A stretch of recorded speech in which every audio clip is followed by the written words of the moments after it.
Hi everyone, I have a Leaky anti-siphon faucet here, and it doesn't look anything like the other ones I've seen on YouTube. So, let's figure out how to fix this faucet.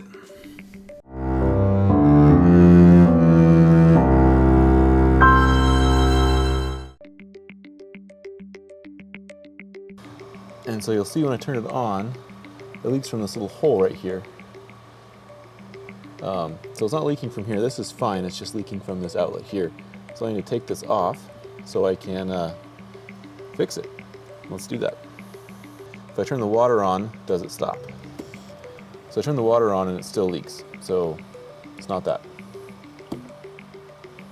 All right, so before I start doing anything, I need to turn off the water to my faucet, and that's over here. So to turn the water off, I go over here at this guy and I lift it up. So that shuts water off to my outside faucet.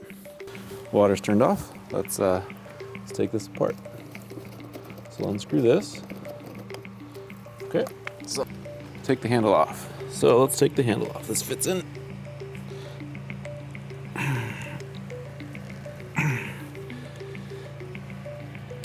Oh yeah. We'll take our wrench, we'll take this off all the way.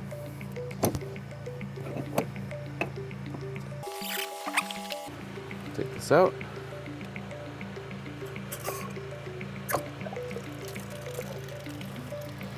So that's what we got left. This has a little rubber washer up here on the top, and that comes off, and you can see this is the part where it was leaking out of inside of here. So we need to figure out what we need to take that out and replace it. And it could be this O-ring right here that's problematic, or it could be something down on this end. So let's see if you can figure what that looks like. I'm going to try to get this so I can unscrew this.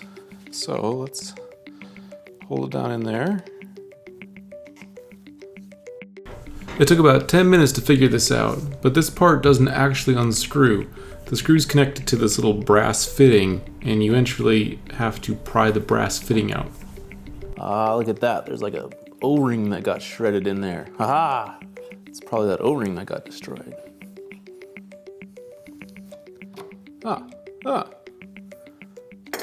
Well, there was an O-ring on that.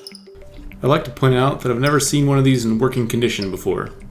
Alright, so I took this apart and I'm gonna check it now. So if I lift up on it, it's got this kind of thing going on, and it's not getting looser, and this screw on top seems very attached and it's not coming off. So that's pretty stuck. So the question is, can I lift it up and hold it? Maybe this will help. With some pliers here. Needle nose, let's see here. It's really important to have a high quality screwdriver bit, otherwise you risk stripping out the screw when you're trying this hard on something. Oh, that's spinning. Yes.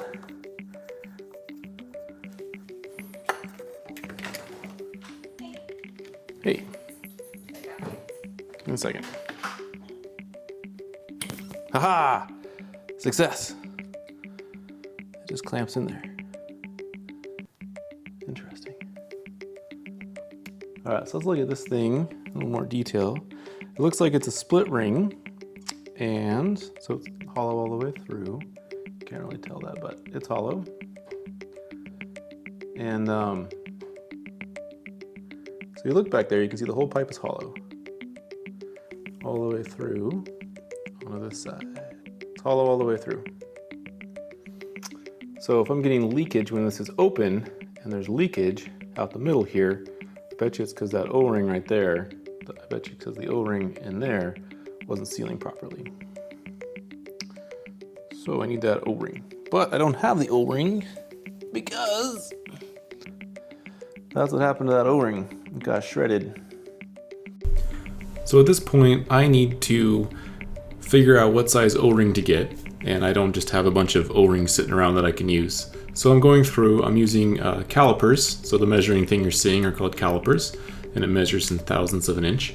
And I'm trying to figure out the dimensions of the part so I can find a O-ring that will fit in there.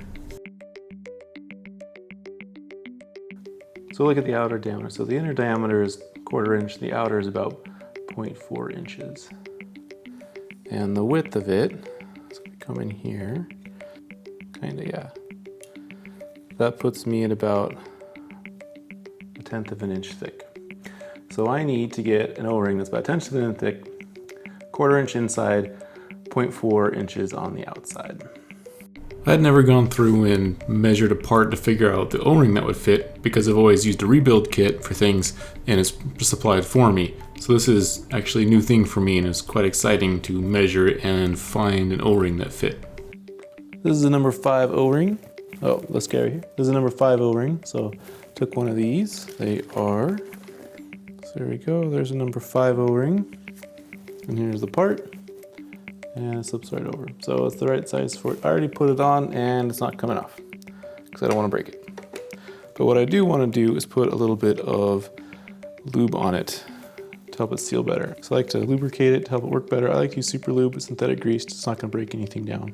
So I'm going to lubricate this up and reassemble it. Let's get some grease on there.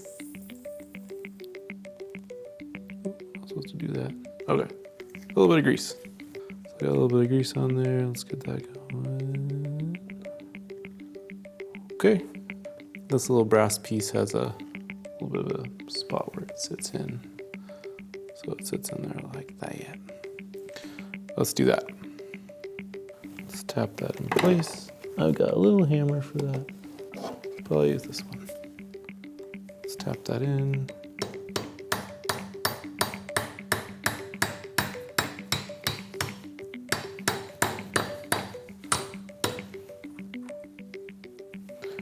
Okay, so that comes in there and seals, at least a little bit.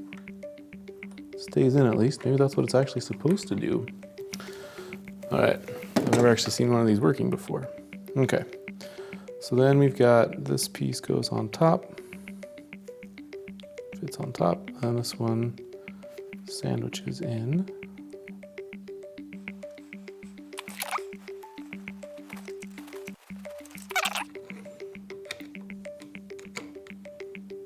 Okay, let's get this.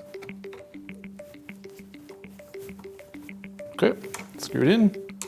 Those rubber pieces back on there. That's looking good. Okay, so I think that's reassembled and ready to go. Since I got a whole O-ring kit at the hardware store, I decided that I would replace this O-ring as well. Okay. All right, let's see what size it is. So we got that one out. That is like the right size. That is a number 10 washer, just so for reference. So that is a number 10 or number 10 O-ring. Okay. And we'll get a little bit of grease on that.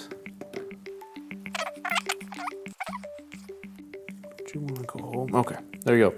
So we got a number 10 O-ring on this side. And on the inside here, we had a number 5 on the inside there. The other ones were okay, so I have no idea what those are. And let's reinstall that. And this piece, so that goes in that way. This piece comes in over the top. I unscrewed the central part a little bit because it was getting jammed into the back. So when I unscrewed it, it gave a little bit of space and it let me clamp it in all the way.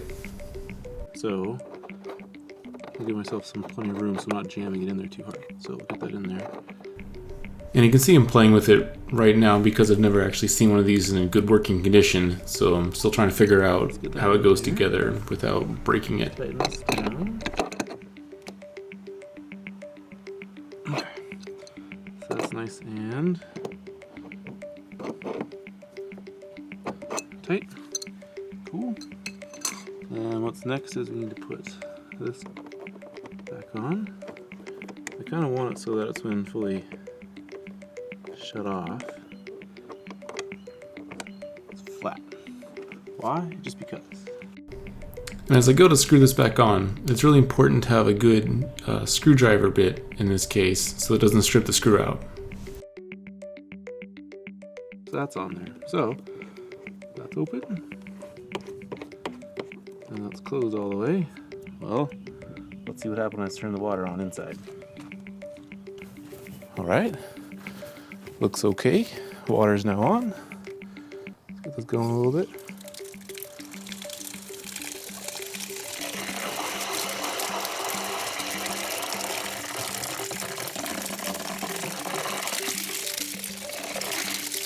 All right, water's good. Let's turn it off.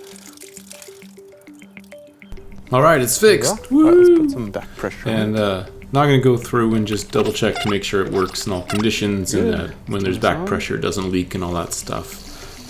So I can be fully confident that it's really fixed. Water's flowing. Let's turn this off. Water's not going, so I'll call that fixed. Thanks for watching, and I'll see you next time.